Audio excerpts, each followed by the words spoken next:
ಪ್ರಿಯ ವೀಕ್ಷಕರೇ ಹಾಗೂ ಆತ್ಮೀಯರೇ ನಮಸ್ಕಾರ.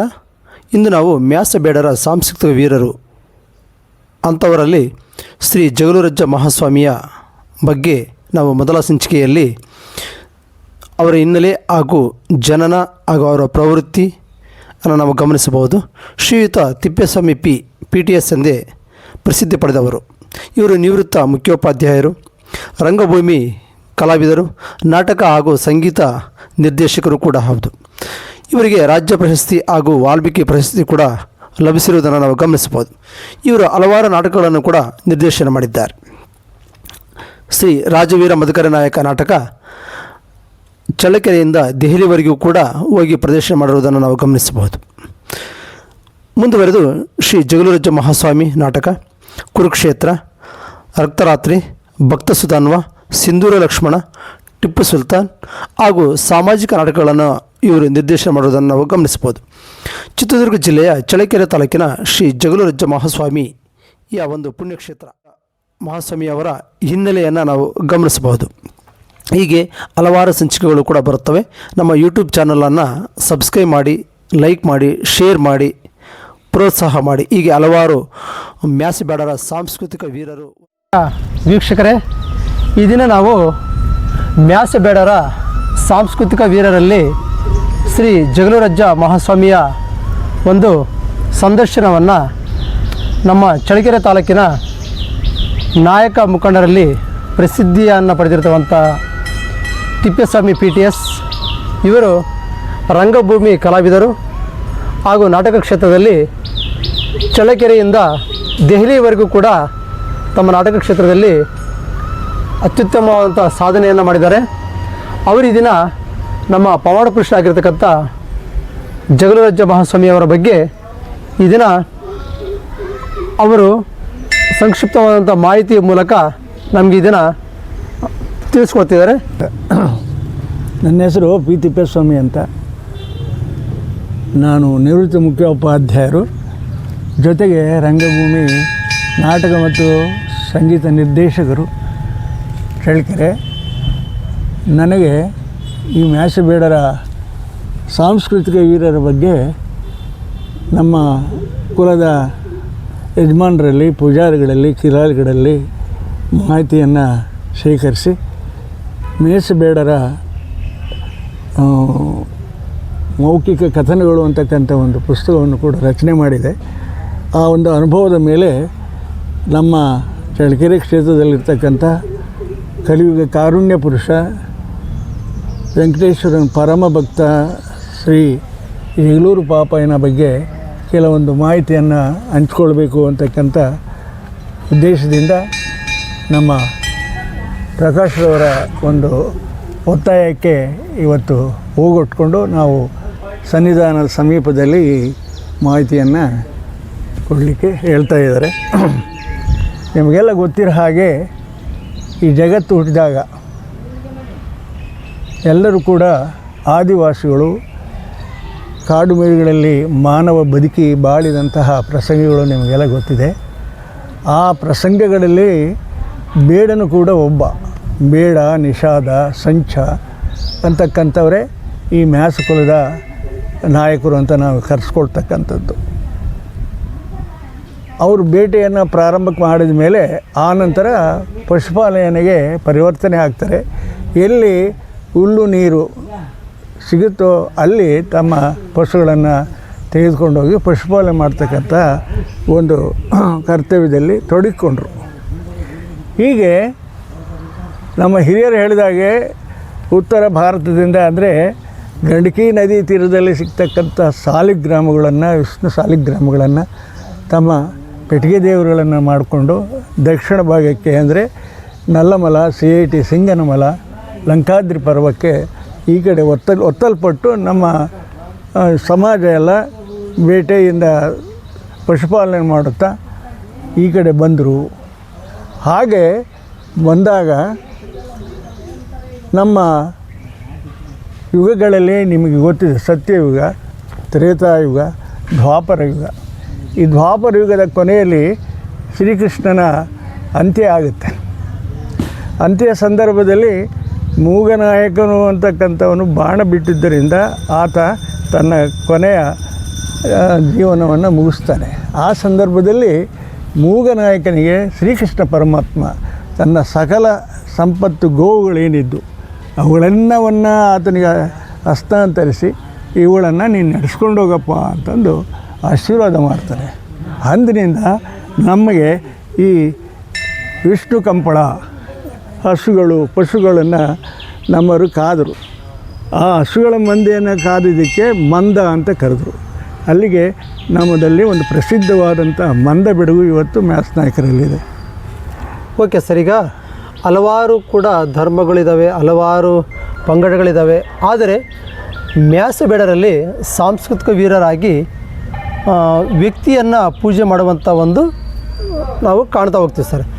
ಮ್ಯಾಸಬೇಡರ ಒಂದು ವಿಶಿಷ್ಟತೆಗಳು ಏನಿದೆ ಸರ್ ಇದು ಮ್ಯಾಸಬೇಡರಲ್ಲಿ? ಈಗ ನಾವು ಪುರಾಣಗಳನ್ನು ಓದ್ಕೊಂಡು ಬರೋದಾದರೆ ಬೇಡರ ಕಣ್ಣಪ್ಪನು ಒಂದು ನಿರ್ದಿಷ್ಟವಾದಂತಹ ಒಂದು ದೃಢ ಭಕ್ತಿಯಿಂದ ಮಾಂಸವನ್ನೇ ಪರಶಿವನಿಗೆ ಅರ್ಪಣೆ ಮಾಡಿ ಆತನನ್ನು ಅಂತಹ ದೃಢ ಮನಸ್ಸು ಇರ್ತಕ್ಕಂಥವ್ರು ಮ್ಯಾಸಬೇಡರು. ಯಾವತ್ತೂ ದೇವರೆತ್ತುಗಳು ದೇವರು ಅಂತಂದರೆ ಸರ್ವಸ್ವ, ಅದಕ್ಕೋಸ್ಕರ ತಮ್ಮ ಜೀವಗಳನ್ನೇ ಕಳ್ಕೊಂಡಿರ್ತಕ್ಕಂಥ ಆ ಸಂಸ್ಕೃತಿಯನ್ನು ಪರಿಪಾಲನೆ ಮಾಡಿಕೊಂಡಿರ್ತಕ್ಕಂಥ ಪಶು ಸಂಪತ್ತನ್ನು ಇವತ್ತು ಕೂಡ ಪಶುಗಳಲ್ಲೇ ನಾವು ನಮ್ಮ ದೇವರನ್ನು ನಮ್ಮ ಹಿರಿಯರನ್ನು ನೋಡ್ತಕ್ಕಂಥ ಒಂದು ಸಂಪ್ರದಾಯ ಬೆಳೆಸ್ಕೊಂಡಿರ್ತಕ್ಕಂಥ ಒಂದು ಸಂಸ್ಕೃತಿ ಮ್ಯಾಸಬೇಡರಲ್ಲಿದೆ. ಆದ್ದರಿಂದ ನಮಗೆ ದೇವರು ಉದಿ ಪದಿ, ಉದಿ ಅಂದರೆ ದೇವರು, ಪದಿ ಅಂದರೆ ದೇವರ ಎತ್ತುಗಳು, ಈ ಎರಡು ಮಧ್ಯೆ ನಾವು ಏನು ಪೂಜೆ ಪುನಸ್ಕಾರಗಳನ್ನು ಮಾಡ್ತೀವಿ. ಈ ಕುಲದಲ್ಲಿ ಹುಟ್ಟಿದಂತಹ ಅನೇಕ ಮಹನೀಯರು ಇವತ್ತು ಅವರ ಆಚಾರದಿಂದ ದೈವತ್ವಕ್ಕೆ ಹೋಗಿದ್ದಾರೆ. ಅವರನ್ನು ನಾವು ಇವತ್ತು ದೇವರೆಂದು ಪೂಜಿಸ್ತೀವಿ. ಅವರನ್ನೇ ನಾವು ಸಾಂಸ್ಕೃತಿಕ ವೀರರು ಅಂತ ಕರೀತೀವಿ. ಅಂಥ ಸಾಂಸ್ಕೃತಿಕ ವೀರರಲ್ಲಿ ಕೆಲವರನ್ನು ಹೇಳ್ಬೋದಾ ಸರ್? ಹೇಳ್ಬೋದು. ನಾವು ನೋಡ್ರಿ, ದಡ್ಡಿ ಸೂರ್ಯನಾಯಕ ಅಂತ ಹಿರೇಳ್ಳಿಯಲ್ಲಿದ್ದಾರೆ, ಅವರು ದೇವರೇ. ಗಾದ್ರಿಪಾಲ್ ನಾಯಕ ಅಂತ ಅವರು ಹುಲಿಯೊಡನೆ ಹೋರಾಡಿ ಹೊಳಲ್ಕೆರೆ ತಾಲೂಕು ಮಿಂಚೇರಿಯಲ್ಲಿ ಅಲ್ಲಿ ಮಡಗಿದ್ದಾರೆ. ಹೌದು. ಹಾಗೆ ದಡ್ಡಿ ಕಾಮಯ್ಯ ಅಂತ ಕಂಬಳದೇವರಟ್ಟಿಯಲ್ಲಿ ಆತ ಇದ್ದಾನೆ. ಹೀಗೆ ಆಮೇಲೆ ನಮ್ಮ ಜಗಳೂರು ಪಾಪಯ್ಯ, ಸೂರ್ಯ ಯರಗಟ್ ನಾಯಕ, ಕೊಡಗು ಬೊಮ್ಮ, ಹೀಗೆ ಅನೇಕ ಮಹನೀಯರು ಚರಿತ್ರೆಯಿಂದ ಅವರು ದೈವತ್ವಕ್ಕೆ ಹೋಗಿಬಿಟ್ಟು ಅವರನ್ನು ನಾವು ಇವತ್ತು ದೇವರೆಂದು ಪೂಜಿಸ್ತೀವಿ. ಅವರೇ ನಮಗೆ ದೇವರು.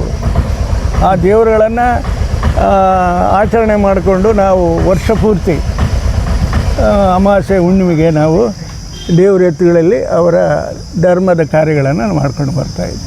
ಓಕೆ ಸರ್, ಈ ದಿನ ನಾವು ಜಗಳೂರು ಪಾಪನಾಯಕರವರ ಸಂಕ್ಷಿಪ್ತವಾದಂಥ ಒಂದು ಜನ್ಮದ ಒಂದು ಹಿನ್ನೆಲೆಯನ್ನು ಹೇಳ್ಬೋದು ಸರ್? ಸಂಕ್ಷಿಪ್ತ ಅನ್ನೋದಕ್ಕಿಂತ ಈ ಹೇಳಿದೆಲ್ಲ ಮಂದ ವಂಶ ಮೊದಲು ಮ್ಯಾಸಬೇಡರಲ್ಲಿ ಹುಟ್ಕೊಂತು. ಆ ಮಂದ ವಂಶದ ಮಂದ ರಾಜನಿಗೆ ಗುಪ್ತಗಿರಿ ಬೊಮ್ಮಂತರಾಜನ ಮಗಳಾದಂಥ ಪ್ರಮಿಳಾದೇವಿಯನ್ನು ಕೊಟ್ಟು ಮದುವೆ ಮಾಡ್ತಾರೆ. ಆ ಮಂದರಾಜನಿಗೆ ಅಂಬೋಜರಾಜ, ಕುಂಬೋಜರಾಜ, ಕಾಂಬೋಜರಾಜ, ಕಲ್ಮರಾಜ ಎಂದು 4 ಜನ ಮಕ್ಕಳಾಗ್ತಾರೆ. ಆ ಅಂಬೋಜರಾಜನಿಗೆ ದಾನಸಾಲಮ್ಮ ಅಂತಕ್ಕಂಥ ಹೆಣ್ಮಗಳಾಗ್ತಾಳೆ. ಆಕೆ ಮೂಲ ನಕ್ಷತ್ರದಲ್ಲಿ ಹುಟ್ಟಿದಳು ಅಂತಂದು ತನ್ನ ತಮ್ಮ ಕಾಂಬೋಜರಾಜನಿಗೆ ದಾರೆ ಕೊಡ್ತಾನೆ. ಆಕೆ ಎಂಥ ಹೆಣ್ಮಗಳು ಅಂತಂದರೆ, ನಾನು ಅಂತರಿಂದ ಮದುವೆ ಆಗಲ್ಲಪ್ಪ, ಈಶ್ವರನ್ನೇ ನಾನು ಮದುವೆ ಆಗೋದು ಅಂತ ಹಠ ಹಿಡಿತಾಳೆ. ಯಾರು ಹೇಳಿದ್ರು ಆಕೆ ಕೇಳಲ್ಲ. ಕೊನೆಗೆ ಆಕೆನ ನಾನು ತಪಸ್ಸು ಮಾಡಿ ಆಜ್ಞೆ ಪಡಿತೀನಿ ಅಂತಂದು ಹೇಳಿದಾಗ ಆಕೆನೆಲ್ಲರೂ ಕರ್ಕೊಂಬಂದು ಕಾಡಿಗೆ ಬಿಡ್ತಾರೆ. ಕಾಡಿಗೆ ಬಿಟ್ಟಾಗ ಆಕೆ ಪರಶಿವನನ್ನು ಪಾರ್ವತಿನ ಕೊಡ್ತು ತಪಸ್ಸು ಮಾಡಿದಾಗ ಅವ್ರು ಬಂದು ಹೇಳ್ತಾರೆ, ಅಮ್ಮ ನೀನು 12 ತಿಂಗಳು ನೀನು ಚಿಲ್ಮೆ ಪೂಜೆ ಮಾಡು, ನಿನಗೆ ಅಲ್ಲಿ ನನ್ನಂತನೇ ಸುರುದ್ರೂಪಿವರ ನಿನಗೆ ಸಿಗ್ತಾನೆ ಅಂತ ಹೇಳೋಗ್ತಾರೆ. 12 ಮಾಸ ಅಲ್ಲಿ ಚಿಲ್ಮೆ ಪೂಜೆ ಮಾಡಿದಾಗ ಶುಕ್ಲ ಪಕ್ಷದಲ್ಲಿ ಸೂರ್ಯನಂದನ ಕಟಾಡಿ ಹಿಡ್ಕೊಂಡು ಶುಕ್ಲಮಲ್ಲನಾಯಕ ಈಶ್ವರನ ಅಂಶ ಅಲ್ಲಿ ಜನ್ಮ ಆಗ್ತಾನೆ. ಅಷ್ಟೊತ್ತಿಗೆ ಶಿವಪಾರ್ವತಿಯವರು ಬಂದು ಅವರಿಬ್ಬರಿಗೂ ವಿವಾಹ ಮಾಡಿಸ್ತಾರೆ. ಆತನಿಗೆ ಶುಕ್ಲ ಪಕ್ಷದಲ್ಲಿ ಮಲೆಯಲ್ಲಿ ಜನಿಸಿದ್ದರಿಂದ ಶುಕ್ಲಮಲ್ಲನಾಯಕ. ಈತ ಯನುಮಲರ ಮೂಲ ಪುರುಷ. ನಾವು ಯನುಮಲರ್ ಅಂತ ಅನ್ನಬಾರ್ದು, ಮಲ್ಲನಾಯಕನ ಮೂಲ ಪುರುಷ ಈತ. ಹೌದು. ಮಲ್ಲನಾಯಕ ಅಲ್ಲಿ ನೆಂಟರು ಬಂಟ್ರು ಅದು. ಆಕೆ ಒಬ್ಬಳು ಇದ್ಲಲ್ಲ ಕಾಡಿನಲ್ಲಿ, ಆಕೆ ನೋಡ್ಕೊಳ್ಳೋಕ್ಕೆ ಪಾರ್ವತಿ ಒಂದು ಹೆಣ್ಣು ಮಗುನ ಸೃಷ್ಟಿ ಮಾಡಿ ಕೊಡ್ತಾಳೆ. ಆಕೆನೇ ಅಕ್ಕರಾಯಮ್ಮ, ಪೆದ್ದಕ್ಕರಾಯಮ್ಮ ಅಂತ. ಹೀಗೆ ಈಶ್ವರ ಪಾರ್ವತಿ ಅವ್ರನ್ನ ಮೆಚ್ಚಿಕೊಂಡು ಅವರಿಗೆ ಒಂದಷ್ಟು ಹಸುಗಳನ್ನು ಕೊಡ್ತಾರೆ, ಬೂದೆತ್ತು ಕೆಂದೆತ್ತು ಅಂತ. ಇವು ಶಿವಕಂಪಳ. ಮಂದ್ರ ಹತ್ರ ಇರೋದು ವಿಷ್ಣು ಕಂಪಳ. ಈ ಶಿವಕಂಪಳ ವಿಷ್ಣು ಕಂಪಳ ಎಲ್ಲ ಸೇರಿಕೊಂಡು ಕಾಪು ಕಂಪಳವಾಯಿತು. ಶಿವಕಂಪಳ ಮತ್ತು ವಿಷ್ಣು ಕಂಪಳ ಸೇರಿ ಕಾಪು ಕಂಪಳ ಆಯಿತು. ಹೆಸರು ಕಾಪು ಕಂಪಳ ಅಂದರೆ ಏನಿದೆ? ಅದು ಗ್ರೂಪ್ ಅಂತ, ಒಂದು ಸಮಸ್ತ ವ್ಯಾಪ್ತಿ ಅದು. ಕಾಪು ಅಂತಕ್ಕಂಥದ್ದು ದೊಡ್ಡ ವಿಶಾಲವಾದ್ದು ಅಂತ. ಹಾಗಾದಮೇಲೆ ನೆಂಟರು ಬಂಟರೆಲ್ಲ ಸೇರ್ಕೊಂಬಿಟ್ರಲ್ಲ, ಶುಕ್ರಮಲ್ಲ ನಾಯಕನಿಗೆ ಮಕ್ಕಳಿಲ್ಲ. ದಾನಸಾಲಮ್ಮ ಶುಕ್ರಮಲ್ಲ ನಾಯಕನಿಗೆ ಕುಂಬಳದ ಬೀಜ ತಗೊಂಡು ಹಾಕೋ, ನಿನಗೆ ಅನುಕೂಲ ಆಗುತ್ತೆ ಅಂತ ಯಾರು ಹೇಳ್ತಾರೆ. ಆ ಕುಂಬಳದ ಬೀಜದಲ್ಲಿ 6 ಜನ ಸೂರ್ಯನ ಅಂಶದಿಂದ ಮಕ್ಕಳಾಗ್ತಾರೆ. ಹೌದೌದು.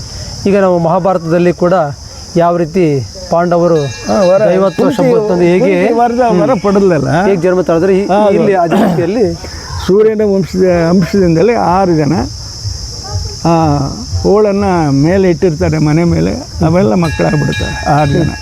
ಅದರಲ್ಲಿ ಸೂರ್ಯರಾಜ ಅಥವಾ ರಪ್ಪಲ್ ಸೂರ್ಯ ಅಂತ ದೊಡ್ಡನು, ಅದಾದಮೇಲೆ ಗ್ಯಾರೆ ಬಯ್ಯಪ್ಪ ರಾಜ, ಆಮೇಲೆ ತಿಪ್ಪಂಡೆ ರಾಜ, ಕಲಕಧರ್ಮರಾಜ ಮತ್ತು ಗೊರಲ್ ಬಯ್ಯಪ್ಪ ರಾಜ ಅಂತ 6 ಜನ. ಅರ್ಥವಾಯ್ತಾ? ಈ ಚಿಕ್ಕನು ಗೊರಲ್ ಬಯ್ಯಪ್ಪ ರಾಜ.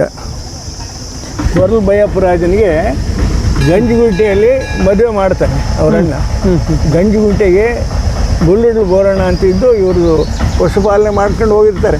ಅವಾಗಲೇ ಅವರೆಲ್ಲ ಕಂಪಳನ ಸುಕ್ಕಲಗಿರಿಗೆ ತಂದಿರ್ತಾರೆ. ಈಗಿನ ನಂದಿವಾಳದ ಬೆಟ್ಟವೇ ಸುಕ್ಕಲಗಿರಿ ಅಂತ ಕರೆಯೋದು. ಅರ್ಥವಾಯ್ತಾ? ಈ ಕಡೆ ಬಂದಾಗ ಎಲ್ಲಿ ಹುಲ್ಲು ನೀರು ಇರುತ್ತೆ ಅದು ನೋಡ್ಕೊಂಡು ಹೋಗೋದು ಪಶುಗಳ.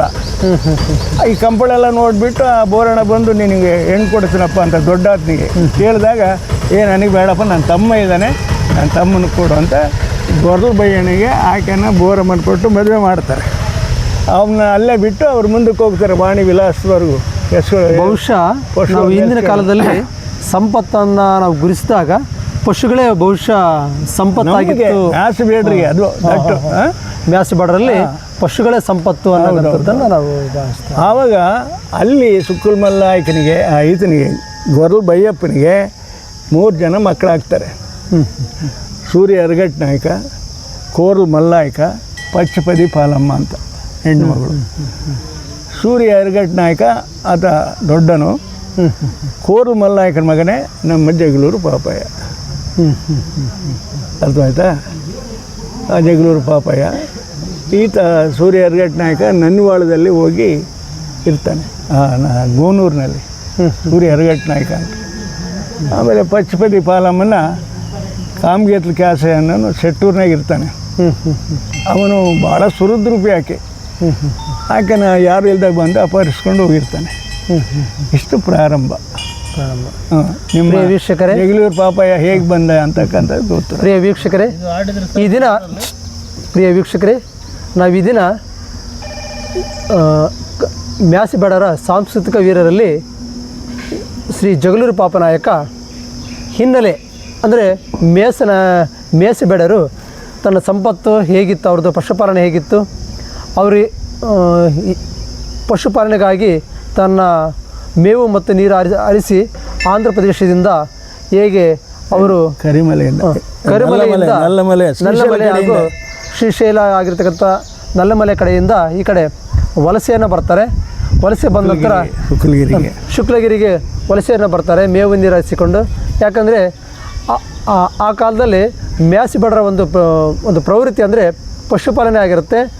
ಪ್ರಮುಖವಾಗಿ ಅವರು ತನ್ನ ಪಶುಗಳಿಗೆ ಮೇವು ಮತ್ತು ನೀರನ್ನು ಹರಿಸ್ತಾ ಬಂದಾಗ ಹೇಗೆ ಅವರ ವಂಶಜರು ಹೇಗೆ ಒಂದು ಕಡೆಯಿಂದ ಮತ್ತೊಂದು ಕಡೆಗೆ ಬರುತ್ತಾ ಅಲೆಮಾರಿಗಳಾಗಿ ಬರುತ್ತಾ ಈ ಮಾಹಿತಿಯನ್ನು ತುಂಬ ಸ್ಪಷ್ಟತೆಯಿಂದ ಹೇಳಿದ್ದಾರೆ.